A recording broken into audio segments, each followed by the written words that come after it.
रोजाना सबसे पहले अनुपमा सीरियल देखने के लिए हमारे चैनल को सब्सक्राइब करें। एपिसोड के स्टार्टिंग में हम देखते हैं राही अनु की हेल्प करती है। वो बोलती है मम्मी आप ठीक तो हो ना। परी भी अनु की हेल्प करना चाहती है। राही बोलती है परी तू बैठ मत, तू बस चुपचाप खड़ी रहे। अनु भी उस पर गुस्सा करती है और बोलती है कि परी तुझे सुनाई नहीं दे रहा क्या, तू चुपचाप खड़ी रहे। दिग्विजय बोलता है आप ठीक तो है ना। अनु बोलती है मैं ठीक हूँ, बच्चियाँ बस बेवजह ही परेशान हो रही है। राही अपनी मम्मी की हेल्प करती है। इधर हम देखते हैं अनु बोलती है बस थोड़ी सी चोट आई है और मैं बिल्कुल ठीक हूँ। राही बोलती है मम्मी आपको डॉक्टर के पास चलना चाहिए, एक बार हम चेकअप करवा लेते हैं। अनु बोलती है नहीं मैं बिल्कुल ठीक हूँ, गिरी हूँ तो थोड़ा सा हाथ में झटका लग गया है। अनु अपना हाथ हिलाकर दिखाती है। वो बोलती है कि देख मैं बिल्कुल ठीक हूँ। परी रोने लग जाती है। अनु बोलती है अब तुझे क्या हो गया। परी बोलती है अनु माँ मेरी वजह से आपका चोट लग गई। अनु बोलती है कि देख मैं बिल्कुल ठीक हूँ। तभी वो बच्चा वहाँ पर आता है। वो बोलता है सॉरी आंटी, आप में से किसी को लगी तो नहीं ना। अनु उस बच्चे को समझाती है कि अगर तुम लोग रास्ते में खेलो तो प्लीज़ इधर उधर देख लिया करो, कहीं किसी को चोट न लग जाए, गाड़ी भी तो आती रहती है। राही और परी बस अनु को देखे जा रहे होते हैं। अनु बोलती है कि तुम दोनों बस यूं ही मुझे देखती जाओगी या फिर कोई काम वाम भी है। अनु परी को बोलती है कि तुझे अपना ध्यान रखना होगा, हर तरफ देख कर चला कर। परी बोलती है कि अनु माँ अब से मैं ख्याल रखूंगी। इधर राही बोलती है मम्मी आप परी की फिक्र मत करो, परी का ध्यान रखने के लिए मैं हूं ना इसके साथ, और प्लीज़ आप अपना ध्यान जरूर रखना। राही परी को लेकर वहां से चली जाती है। इधर श्रुति देख रही होती है कि कैसे राही ने अपनी मम्मी का ख्याल किया था। यहीं पर हम अनु को देखते हैं जिसके हाथ में दर्द हो रहा होता है। आगे हम ईशानी और प्रेरणा को देखते हैं। प्रेरणा बोलती है ये कंपटीशन में टास्क कौन डिसाइड करता है। इधर इशू बताती है कि कोई क्रिएटिव टीम होती है वही ये डिसाइड करती है। कई बार तो ऐसे टास्क होते हैं कि कैंडिडेट बेहोशी हो जाते हैं। प्रेरणा बोलती है काश मैं भी बेहोश हो जाती, कम से कम कोई गलती तो नहीं होती। इशू समझाती है कि बस एक छोटी सी गलती थी, हो जाती है। प्रेरणा बोलती है बट फिर भी कंपटीशन था तो मुझे प्रेशर को हैंडल करना सीखना होगा। इशू बोलती है आगे से हमें ख्याल रखना होगा। प्रेरणा बोलती है अच्छा है हम लोग अनुमा की टीम में हैं, वरना तुमने प्रेम को नहीं देखा क्या, वो कैसे सब पर चिल्ला रहा था, गुस्सा कर रहा था, सब पर प्रेशर डाल रहा था। इशू बोलती है हाँ अगर मैं तो उस टीम में होती ना तो शायद मैं तो पक्का बेहोश हो जाती। इशू बोलती है कोई इतना ज़्यादा कैसे बदल सकता है। आगे हम प्रेम को देखते हैं जो कैफ़े में आता है। वो जैसे ही यहाँ पर टूटे हुए ग्लास देखता है तो वो बोलता है कि इतना बड़ा नुकसान किसने किया है।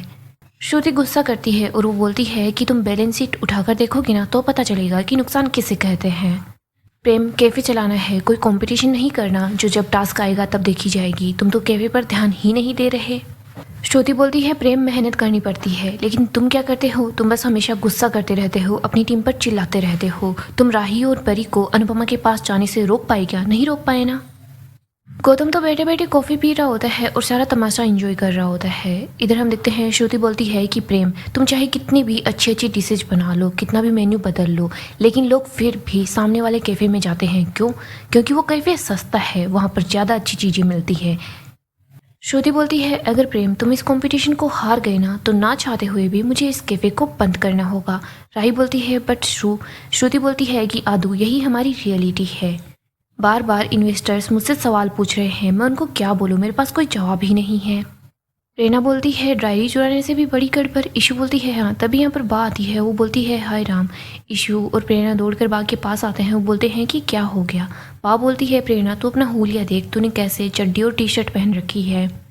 बा अंश को आवाज़ लगाती है। वो ज़ोर ज़ोर से बोल रही होती है अंश जल्दी आ जल्दी आ। इधर प्रेरणा बोलती है कि तो बा इसमें क्या हो गया। इशू बोलती है कि ये शॉर्ट्स है और टी शर्ट है, ये पहनना नॉर्मल है। बा बोलती है कि घर की बहू ऐसे कपड़े पहनेगी। अंश भी यहाँ जाता है। वो बोलता है कि बा क्या हो गया। बा बोलती है देख तेरी बीवी को देख कैसे चड्डी बनियान में घूम रही है। अंश बोलता है बा ये टी शर्ट है और शॉर्ट्स है, ये नॉर्मल है ये पहना तो। लेकिन बा बस यही रट लगाकर बैठी होती है कि घर की बहू ऐसे कपड़े नहीं पहनती, वरना अच्छा लगता है क्या। प्रेरणा बोलती है बा शादी से पहले भी तो मैं इस घर में यही कपड़े पहनते आई थी, लेकिन अगर अब पहन लिए तो क्या दिक्कत हो गई। बा बोलती है कि शादी से पहले तूने ये कपड़े पहने होंगे और ये तेरा मायका नहीं है, ये तेरा ससुराल है। ससुराल में अच्छी लड़कियां मर्यादा में रहती हैं और अच्छे सुंदर कपड़े पहनती है, ये ऐसे शॉर्ट्स नहीं पहनती। बा बोलती है तू घर की लक्ष्मी है, पैरों में पायल पहन, बिंदी लगा, चूड़ियाँ पहन, लक्ष्मी है तो लक्ष्मी बनकर रहे, ये लड़के बन के मत रहे। इशू बोलती है बा आपने शायद नोटिस नहीं किया है, मैंने भी तो ऑफ शोल्डर पहन रखा है। बा बोलती है जब तेरी शादी हो जाएगी ना तब तू भी ऐसे कपड़े नहीं पहन पाएगी। ईशानी तेरी सास भी यही बोलेगी जो मैं बोल रही हूँ। इशू बोलती है तो फिर मैं उनको भी यही जवाब दूंगी कि ये कपड़े काफ़ी ज़्यादा कंफर्टेबल है। बा बोलती है अच्छा तुम लोग घर पे रहते हो तो तुम्हें कंफर्टेबल कपड़े याद आते हैं, लेकिन जब तुम लोग बाहर जाते हो तो इतना सारा मेकअप लगाते हो, इतने लंबे लंबे जूते पहन लेते हो, तब तुम्हारा कंफर्ट कहाँ जाता है। ईशु बोलती है बा इतनी बड़ी बात नहीं है। बा बोलती है कि प्रेरणा तू अभी जा और तेरे कपड़े चेंज करके आ। आगे हम फिर से प्रेम के कैफे का सीन देखते हैं। राही बोलती है श्रू ये सारी बातें कहाँ से आ गई, और वैसे भी प्रेम ने फर्स्ट राउंड जीत लिया है ना, आगे भी वही जीतेगा, मुझे पूरा यकीन है। श्रुति बोलती है कि राही ये तुम्हारी उम्मीद है और तुम्हें पता है उम्मीद से कुछ नहीं होता, और वैसे भी पेशेंस से भी कुछ नहीं होता, काम करना पड़ता है तभी तो प्रॉफिट आएगा। और वैसे भी कंपटीशन में दोनों टीमों की जीतने के चांसेस बराबर हैं और हारने के चांसेस भी बराबर ही हैं। प्रेम बोलता है श्रुति जी मुझे किसी को गारंटी देने की कोई ज़रूरत नहीं है, क्योंकि मुझे पता है ये कंपटीशन तो सिर्फ मैं ही जीतूंगा। गौतम तो मज़े से चाय पकौड़े एंजॉय कर रहा होता है। इधर प्रेम बोलता है कि श्रुति जी आप हर बार कोई ना कोई बात बीच में लाकर ये जता ही देती है कि इस कैफ़े में आपने इन्वेस्ट किया है, आपने पैसे लगाए हैं। तो मैं भी आपको एक बात क्लियर कर देता हूँ, जब मैं कंपटीशन जीत जाऊँगा ना तो मैं आपको सारे के सारे पैसे लौटा दूंगा।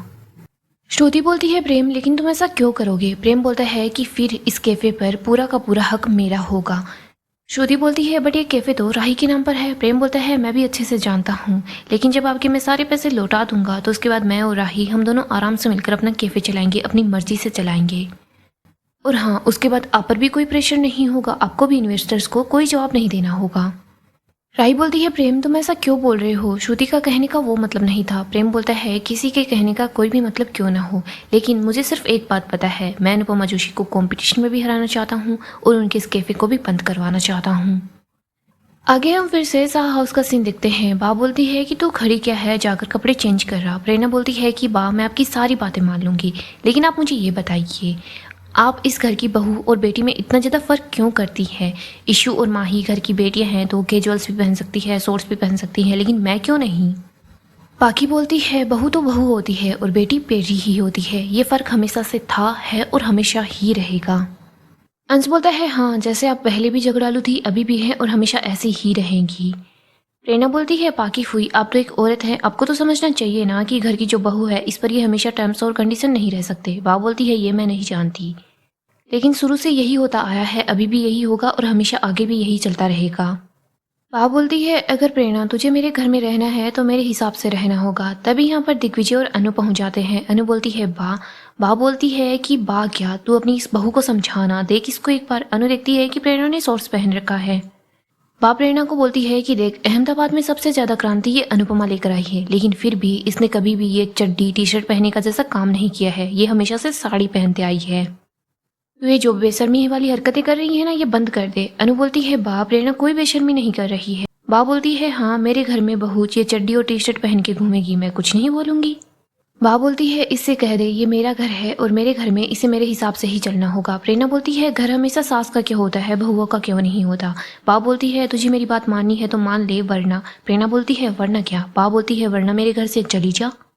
प्रेरणा बोलती है अच्छा ठीक है, मुझे भी इस घर में नहीं रहना, मुझे और अंश को इस घर में नहीं रहना जहाँ पर बहुओं को ऐसी ट्रीटमेंट मिलती हो। मैं और अंश कहीं और जाकर रह लेंगे। ये बात सुनते ही सब लोग काफ़ी ज़्यादा हैरान हो जाते हैं। प्रेरणा बोलती है सॉरी अनुमा, लेकिन मैंने अच्छी बहू बनने की कोशिश बहुत ज़्यादा की है, लेकिन बा हर बार अच्छी बहू की डेफिनेशन ही चेंज कर देती है। आपके ज़माने में हर कोई कुछ भी सुन लेता होगा, लेकिन हम लोग अलग ज़माने के हैं, हम लोग गलत बात बिल्कुल भी नहीं सहन करते और ना ही सुनते। प्रेरणा बोलती है अनुमा जब आप कंपटीशन जीत जाओ तो आप मुझे और अंश को मेरा हिस्सा दे दीजिएगा, ताकि हम लोग यहाँ से दूर चले जाए और अपने घर में रह लें, वहाँ पर कोई भी ऐसी रोक टोक नहीं होगी। और वैसे भी हमेशा बहू को ही क्यों एडजस्ट करना पड़ता है, कभी कभी सास भी तो थोड़ा बहुत एडजस्ट कर सकती है। अनुमा मैं 90% देने को तैयार हूँ, लेकिन बात तो 10% देने को भी तैयार नहीं है। ऊपर से पाकी हुई इन्होंने तो मुझे अपना दुश्मन ही मान लिया है। अंश बोलता है प्रेरणा इस बारे में हम बाद में बात करेंगे। प्रेरणा बोलती है बाद में क्यों बात करनी, अभी बात करते हैं। प्रेरणा बात से बोलती है बा अगर आप मुझे प्यार से बोलती ना तो मैं साड़ी पहनकर भी आ जाती, लेकिन अगर आप ऐसे चिल्लाकर मुझे बोलेंगी ना तो मैं आपकी कोई भी बात 7 जन्म तक नहीं मानूंगी। अनु बोलती है प्रेरणा बोलती है नहीं अनुमा, अगर बात सिर्फ बा की होती तो शायद मैं सुन भी लेती, लेकिन पाकी हुई तो हमेशा आग में घी डालने का काम करती रहती हैं। अगर ससुराल वाले बहू और बेटी में फ़र्क करेंगे ना तो फिर बहू को भी मायके और ससुराल में फ़र्क करना होगा। बा हंसती और बोलती है तेरा तो मायका ही नहीं है। प्रेरणा बोलती है लेकिन अपना घर होगा, वो घर जिसे मैं और अंश हम दोनों मिलकर बसाएंगे। बा उसके बाद आप बस मुझे फ़ोन पर ताने देते रहना। प्रेरणा ये बोलकर वहाँ से चली जाती है। इधर अंश भी प्रेरणा के पीछे पीछे चला जाता है। इधर बा बोल रही होती है कि आजकल तो घर में बड़े बुजुर्गों की इज्जत ही नहीं रही है, मैंने थोड़ा सा क्या बोल दिया कि ऐसा बिहेव कर रहे हैं जैसे मैंने गोली ही मार दी। अनु बोलती है बा ये जो बातें होती है ना ये गोली से भी ज़्यादा चुभती है। इधर दिग्विजय सोच रहा होता है कंपटीशन के बीच ये सब कुछ हो रहा है, अनुपमा जी कैसे ये सब संभालेंगी। आगे हम प्रेम के कैफे का सीन देखते हैं। राही बोलती है शु मैंने आपको बोला था कि आप प्रेम को मत भड़काइए, देखो अब कैसे प्रेम आपके ही खिलाफ हो गया है। श्रु आप बिजनेस क्या आप सब कुछ हार सकती हैं, मुझे तो समझ नहीं आ रहा मैं आपको क्या बोलूँ। राही भी गुस्सा होकर वहां से चली जाती है। इधर हम श्रुति को देखते हैं जो काफी ज्यादा अपसेट भी होती है और वो गुस्सा भी होती है। गौतम श्रुति के पास आता है, वो टूटा हुआ ग्लास उठाता है, वो बोलता है कि जो बात मैं बोलने वाला था वो बात तो राही बोलकर चली गई, आप सब कुछ हार सकती हैं। ये बात अपनी बेटी से सुनकर तो इस बात से भी ज्यादा चुपी होगी, है ना श्रुति जी। श्रुति बोलती है तुम्हारी जितनी भी इज्जत बची है उसे इकट्ठा करो और यहाँ से दफा हो जाओ मिस्टर गांधी। आगे हम फिर से साहा हाउस का सीन देखते हैं। अनु बोलती है कि वाह आपको याद भी है या नहीं, कल कंपटीशन का अगला राउंड है, अब मैं कंपटीशन पर ध्यान दूं या घर में जो सब कुछ चल रहा है उस पर ध्यान दूं। बा सिर्फ मैं ही नहीं, माही, प्रेरणा, ईशानी, किंजल, दिग्विजय सर ये सब लोग मेरी टीम का हिस्सा है, तो ये सब लोग भी परेशान है। बा बोलती है अच्छा तुम लोगों की परेशानी, लेकिन मैं जो परेशान हूँ वो किसी को दिखाई नहीं दे रहा। बाकी बोलती है मम्मी बा ने कुछ गलत नहीं कहा, बा बिल्कुल सही बोल रही थी। अनु बोलती है अच्छा तू भी तो शादी से पहले स्लीवलेस कपड़े पहनती थी, अभी भी पहनती है, तू शादी से पहले शॉर्ट्स भी पहनती थी। और वैसे तू ये सोचना कल को अगर ईशु की शादी हो जाएगी तो फिर ईशु की सास यहाँ पर आकर ऐसे बोलेगी कि ओहो ईशानी की माँ तो ऐसे कपड़े पहनती है, फिर तू बता तू क्या करेगी। आखी बोलती है ईशानी की सास को मेरे कपड़ों से क्या ही लेना देना, मैं उसको बोल दूंगी कि वो अपने काम से काम रखे। अनु बोलती है वही तो, तुझे प्रेरणा के कपड़ों से क्या लेना देना, तू अपने काम से काम रख पाखी। पा बोलती है लेकिन मैं तो बोल ही सकती हूँ ना, मुझे तो अपनी बहू को कंट्रोल में रखना होगा। अनु बोलती है बहू कोई टीवी है क्या और आप क्या रिमोट कंट्रोल हो जो उसको कंट्रोल में रखोगी। बा बोलती है अगर कंट्रोल में नहीं रखूंगी तो वो सर पर चढ़ जाएगी। अनु बोलती है कि मैंने कभी भी किंजल को कंट्रोल नहीं किया, लेकिन आपको किंजल से अच्छी बहू कभी भी कहीं भी नहीं मिलेगी। अनु बोलती है बा आप ये बहुओं के कपड़े मत देखिए, आप संस्कार देखिए ना। कभी कभी तो ऐसा होता है कि जीन्स पहनने वाली लड़कियां भी इतनी संस्कारी होती हैं कि वो बड़े बुजुर्गों के पैर छूती है, लेकिन जो साड़ी पहनने वाली होती है वो बड़े बुजुर्गों को गालियां देती है, ऐसा भी होता है। बा बोलती है इसका मतलब कपड़ों का तो कोई मतलब ही नहीं है। अनु बोलती है कि मैं ऐसा कब बोल रही हूँ, हर जगह को देखकर कपड़े पहने जाते हैं, हम मंदिर में अलग कपड़े पहनते हैं, शादियों में अलग कपड़े पहनते हैं, जब पार्टी करने जाते हैं तो अलग कपड़े पहनते हैं, ऑफिस के लिए अलग कपड़े होते हैं।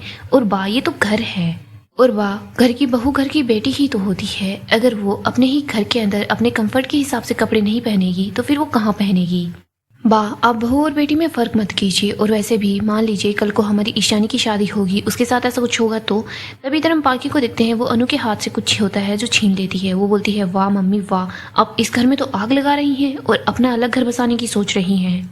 आगे हम प्रेम को देखते हैं जो किचन में होता है। तभी यहाँ पर राही आती है। प्रेम बोलता है कि क्या हुआ, अब तुम्हें भी कुछ बोलना है क्या। राही बोलती है कि हाँ। इसके बाद वो बोलती है कि खुशबू इतनी अच्छी आ रही है कि केक से पहले मैं तुम्हें खा जाऊँ। राही प्रेम की चिक पर चॉकलेट लगाती है और उसको किस करती है। इसके बाद प्रेम भी राही को किस करता है। प्रेम राही को बोलता है कि मैं केक और कुकीज दोनों बना रहा हूँ, अगर मन हो तो तुम कुकीज भी टेस्ट कर सकती हो। राही बोलती है क्यों नहीं। राही सोच रही होती है प्रेम जब भी तुम्हारे दिल में ये नफरत नहीं होती, बदला नहीं होता, तो तुम मुझे पहले वाले प्रेम लगते हो। मैं तुम्हें देखकर खुश हो जाती हूँ, मैं तुम्हें ऐसे ही देखना चाहती हूँ। तुम कंपटीशन में भी खुशी खुशी होकर जाओ ना, मैं तुम्हें सच में जीतता हुआ देखना चाहती हूँ। आगे हम फिर से साहा हाउस का सीन देखते हैं। यहाँ पर हम बाकी को देखते हैं जो बा को अनु के खिलाफ भड़काती है। बाकी बोलती है बा देखो ना कैसे मम्मी यहाँ पर इस घर में रायता फैला रही है, उसके बाद ये तो अपने नए घर में चली जाएगी, फिर ब्लेम किस पर होगा, आप पर और मुझ पर, सब लोग हम दोनों को ही गलत समझेंगे। वाह मम्मी आप तो ऐसे दिखा रही हो कि कैसे आप इतनी ज़्यादा स्ट्रेस्ड हो, लेकिन आप आराम से घर बनाने के बारे में सोच रही हो। आप और आपकी जो परम मित्र है ये दोनों तो अपने बस ड्रीम हाउस के बारे में सोच रहे हो। इधर इशू बोलती है कि प्लीज़ मम्मा चुप हो जाओ, मम्मा आप कुछ भी बोले जा रही हो। बाकी बोलती है कि हाँ ईशानी तेरी मम्मी कुछ भी बोलती रहती है, लेकिन मेरी मम्मी है ना वो कुछ भी करती रहती है। मम्मी मैंने और तोशिक भाई ने पहले ही आपको बोल दिया था, आप प्राइज मनी अकेली नहीं रख सकती, हमारा भी हिस्सा होगा। दिग्विजय बोलता है पाकी तुम्हारे हाथ में जो है वो घर की चाबी भी नहीं है कि हमने घर खरीद लिया है, वो वैसे एक ब्रोशर है, हम घर देख रहे हैं।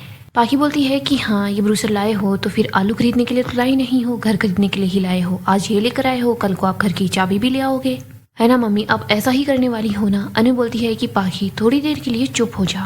पाखी बोलती है नहीं मैं बिल्कुल भी चुप नहीं रहूंगी, आपको क्या लगता है आप आराम से अपना नया घर बसा लोगी और मैं और तोशु भाई चुपचाप बैठे रहेंगे, हम कुछ नहीं करेंगे। मम्मी इस बार ऐसा कुछ भी नहीं होगा, अगर मेरी ईशानी इस कंपटीशन में आपका साथ दे रही है, आपकी टीम में है, तो मुझे ईशानी के हिस्से के पैसे चाहिए, मैं वो पैसे लेकर ही रहूंगी। दिग्विजय बोलता है पहले तुम कम से कम कंपटीशन जीत जाने तो उसके बाद घर की बात करेंगे।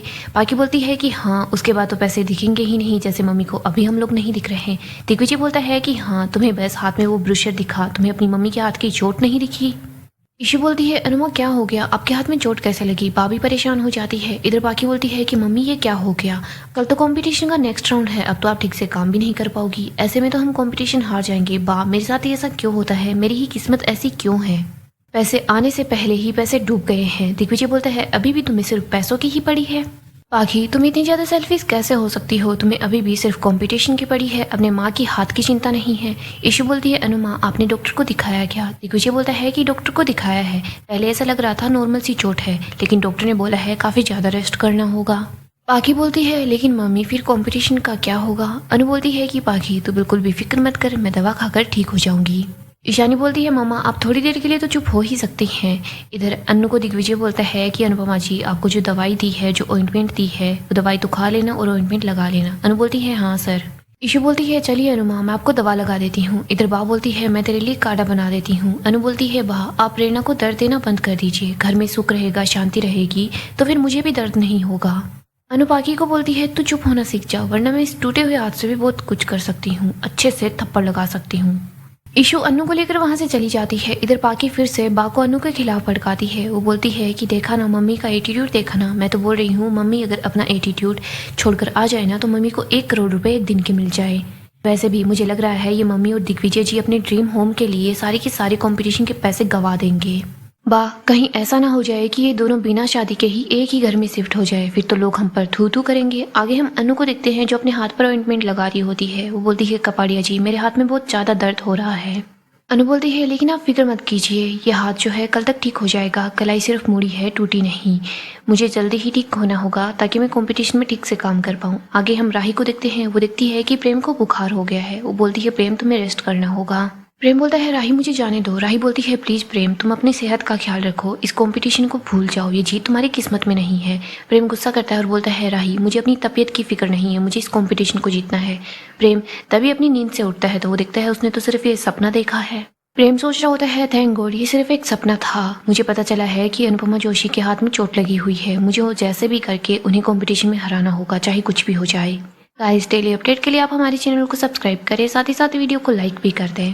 गाइस अपकमिंग एपिसोड काफ़ी ज़्यादा इंटरेस्टिंग होने वाला है। अपकमिंग एपिसोड में हम देखेंगे अनु के हाथ में काफ़ी तेज दर्द हो रहा होता है, लेकिन सेकंड राउंड भी स्टार्ट हो जाता है। अनु सोचती है कि मैं कैसे कर पाऊंगी, फिर वो सोच रही होती है चाहे कुछ भी हो जाए लेकिन मुझे इस कंपटीशन को जीतना ही होगा। इधर हम प्रेम को देखते हैं। वो सोच रहा होता है कि मेरे पास यही अच्छा मौका है, मैं इस कंपटीशन को जीत सकता हूँ। प्रेम सोचता है अनुपमा जोशी के हाथ में चोट लगी हुई है, इससे वो अच्छे से खाना नहीं बना पाएगी, लेकिन कोई बात नहीं है, मैं तो आसानी से खाना बना पाऊंगा। यहाँ पर हम देखते हैं अनु को एक हाथ से काम करने के लिए बोला जाता है, उससे ठीक से काम नहीं हो पाता। यहाँ पर हम देखते हैं प्रेम की टीम तो सेमीफाइनल्स में पहुँच जाती है, लेकिन अनु की टीम कॉम्पिटिशन से बाहर हो जाती है। अनु काफ़ी ज़्यादा दुखी हो जाती है, वो रोने लग जाती है। वो सोच रही होती है कि मैंने तो सोचा था मेरा अपना घर होगा, लेकिन मेरा तो सपना ही टूट गया। अनु काफ़ी ज़्यादा दुखी होती है। दिग्विजय, अनु और उसकी पूरी टीम बहुत ज़्यादा दुखी हो जाते हैं, लेकिन इधर हम प्रेम को देखते हैं जो काफ़ी ज़्यादा खुश होता है। यहीं पर हम मोटिबा को देखते हैं, वो भी बहुत खुश हो रही होती है कि फाइनली प्रेम ने अनुपमा जोशी को हरा दिया है।